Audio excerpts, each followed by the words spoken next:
Hi guys, my name is Maciej. I'm the CEO and partner at Ragnarson. Today I would like to share with you two recruitment failures that we've done over the years. Both stories are about mismanaged expectations, a loss of time and effort, something that could have been avoided if only we knew how to handle those situations back then. But before I start, I just want to give you a brief overview of what Ragnarson does. So on one hand, we invest in early-stage impact-driven startups. On the other hand, we help them on the product side. As long as this product is software-based, we are able to build the MVP, maintain the product in the long run, and do everything that it's needed to make the product perfect. Now, the first story I would like to tell you starts in May 2016. We have just hired a senior developer, a very promising guy, like excellent technical skill, excellent soft skills, everything that we actually need to develop such a guy as a tech lead to one of our projects. And no later than after a month, the guy's name was Joe. No later than after a month, he joins one of our clients, a new client. So it was great news for us. It's not something that happens very often. We are just a team of 30 people, so this is a huge event when we land a new client. Anyway, the project starts. I go to the client after a month. I ask for feedback, like, how is it going? Is everything well? And the client tells me, yeah, I really like Joe. He is great. He is knowledgeable. He helps a lot. Super guy. I'm super happy. Let's continue. Then I go to Joe and I ask, like, Joe, how does this situation look from your side? And Joe says, nothing I would like to complain about. Like, everything is great. I like the client. I like the product. Let's keep going. Super. Client is happy, Joe is happy, I'm happy. Nothing left for me to do. 2 months later, Joe calls me. Hi Maciej, I spoke with this London-based company and they do this and that, and actually some of my friends work there, and yeah, I actually decided to join them. What do you mean you decided to join them? Like, we've just started the collaboration 3 months ago, and how do you see it? Like, what's the plan here? Joe tells me, listen, I like the company, but there are some problems. Like, I'm alone on the team. The product is not so great as I expected. There's no office I could go to, and a few other things. Nothing super important. I wasn't super mature and professional about this situation. I got pissed. My expectation is when we hire someone is that this person stays with the company for a few years. So when somebody leaves after 3 months, it's basically a failure for us. I know the client is going to be pissed. I'm pissed. And I started thinking that actually Joe must have been pissed. I started analyzing what has happened over the last 3 months. So the first clue that came to my mind was maybe the onboarding process was too unsophisticated and really didn't help Joe to kind of get the feeling about the company and build a relationship with other team members and so on and so forth. Unfortunately, that was the case, but there was something missing. So I started talking with my team. I talked with Joe one more time, and I realized something. The mistake that we made was actually earlier than the onboarding process. It was during the recruitment process when we decided to work together with Joe. And I came to the sad conclusion that we as a team, and me personally, we really didn't have a good understanding of what Joe wanted, what Joe was looking for when he joined Ragnarson. We knew that he is a good guy. We know that we are looking for such guys, right? But not the specifics of Joe was looking for. We didn't put enough emphasis on that. And when a new opportunity came to him, he realized it's much better because of this, and that. There was not enough value on our side to to keep him. And basically, we did a terrible job at understanding his expectations, his really the things he was looking for. And it's not super easy when you recruit people for a simple reason. Like as a recruiter, it's very difficult to get such specialists, especially if they're very good at what they do. So what recruiters tend to do is they colorize things, they make it look a bit better than it actually is. The candidates, they do absolutely the same. They're very open to everything. It's not a problem if something is like this or that. So it's kind of like a game where when everyone is maybe not cheating, but not completely honest with what's happening. And the lesson learned from this story was that, first of all, it's important to read between the lines.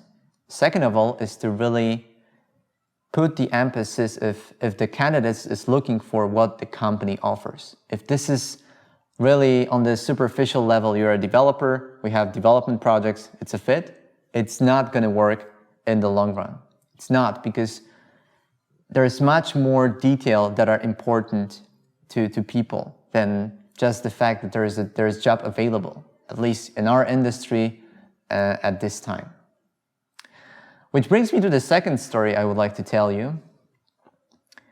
We improved the process, we learned from the mistakes of that we have with Joe. And the second story starts actually a year after Joe joined. Again, May, this time 2017. Again, great guy, we hired a great guy, maybe not super skilled as Joe was, but still very promising. He was basically a bit more junior, but super promising, great technical skill, great soft skills. Exactly the kind of a person that we need to one of our clients. Actually, it was the same client as it was in the case of Joe. So maybe same month, same client, maybe there was some meaning in it. Anyway, we start the same way. So the guy he joins the project. I talk with a client after a month. Great hire. We're super happy. The guy is super productive, really fast, really delivers a lot of value from day one. I go to Adam. Adam says, yeah, everything is great. I like the project. Great. There is nothing I could complain about. 2 months later, guess what happens? Adam calls. This time I was a bit more experienced in handling such situations and my frustration. And I said, well, tell me about it. You know, I would like to leave the company. I don't necessarily see enough value to stay. And I learned that there are many other opportunities on the market that are a bit more lucrative for me. And yeah, it's not what I was looking for. Okay, I started a bit more in a professional manner this time to kind of get a bit more information. We started talking about the financial aspect of things. Now I need to give you a bit of a background here. At Ragnarson, we are super transparent when it comes to the financial situation of the company, meaning not only annual revenue and expenses and then profit, but actually every developer, every person has access to our budget, meaning salaries of all team members, my salary as the owner, how much the client pays, what kind of the expenses we have, how much we spend for our offices, and so on and so forth, everything you can imagine. And when somebody joins, usually two things happen. They kind of had a feeling what the numbers are and they understand the situation, everything is cool. They don't feel like anything is weird. Or in the case of Adam, he joined, but actually he had no clue how it looks from the financial side. And I don't blame him. Like, typically the industry is very closed in that regard. Nobody wants to publish this data. They would rather keep people in the dark as opposed to educating the team with financials and other aspects that are super important for the company. Anyway, when Adam joined, everything looked great. He was looking for a team, more experienced one he could learn from. He was interested in working with external clients. The product was fine, so the project he was assigned to, and so on and so forth. But what he didn't know were the financials. When he saw the budget, he came to the conclusion that he could be working directly maybe with a client and not for an agency, and then be able to get a bit more money from such setup. Of course, being a freelancer, it's a different game, but it's still viable. It's nothing bad, right? It's on the table. And when Adam realized what the numbers are, he said, like, I could be making so much more as a freelancer. It doesn't really justify staying with the company. And basically, he didn't value to enough degree what we offered. And again, we could say, well, at the beginning, he thought it was fine. But we were super passive about talking with Adam about his expectations on this side. There is obviously many different dimensions that might be important to people, and you're not able to address all of them. You have just a few hours with a candidate usually. It's not possible to discuss every possible circumstance. But what you can do is really have a list of 5, maybe 4 main things that you need to check. And the financials were missing in that case. Both stories are quite similar about mismanaged expectations.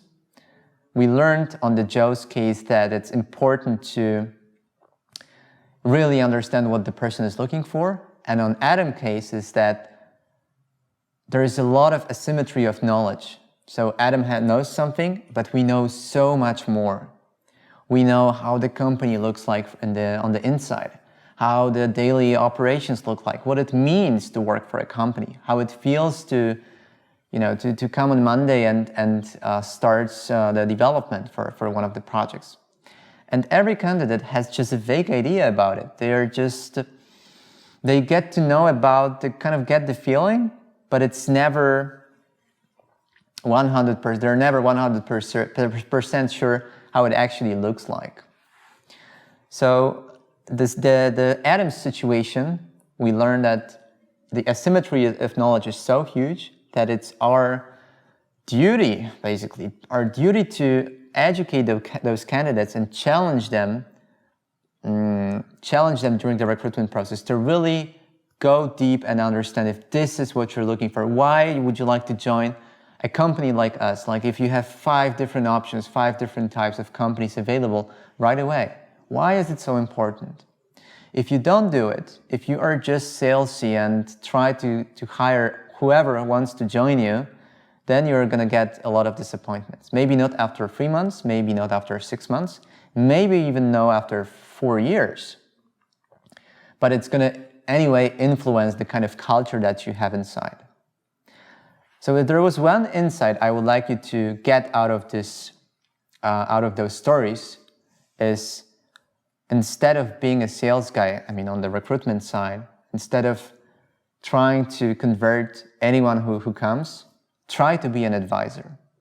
Try to really understand what the other person is looking for, what we offer as a company, and if there is a match, if there is any intersection of things from both sides. Because if not, sooner or later, someone is going to be disappointed in one way or another. That was all I wanted to convey to you today. Thank you so much for your attention. All the necessary information that you might need, like my contact details, is going to be included in the description to this video. Thank you so much for listening. Until next time.